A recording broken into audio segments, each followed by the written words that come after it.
ચૂંટણીમાં એજન્ટની નિમણૂક અંગેના પરિપત્રથી વિવાદ થયો છે। ગુનાહિત ઇતિહાસ ધરાવનારની એજન્ટ તરીકે નિમણૂક થઈ શકશે।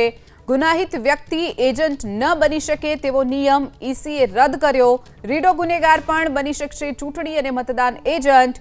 અગાઉ ગુનેગારો હોય તેવા ન બની શકતા ચૂંટણી એજન્ટ, હવે કોઈ ગુનો નોંધાયેલો હોય તેવા વ્યક્તિ ન બની શકતા એજન્ટ। તો રાજ્ય ચૂંટણી પંચનો પરિપત્ર જાહેર થતાં જ વિવાદ થયો છે। ગુનાહિત ઇતિહાસ ધરાવનારની એજન્ટ તરીકે નિમણૂક થઈ શકશે।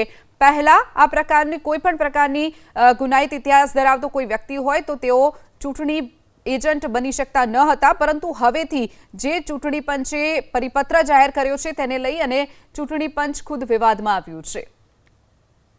તો રાજ્ય ચૂંટણી પંચનો પરિપત્ર જાહેર થતાં જ વિવાદ થયો છે। ગુનાહિત ઇતિહાસ ધરાવનારની એજન્ટ તરીકે નિમણૂક થઈ શકશે।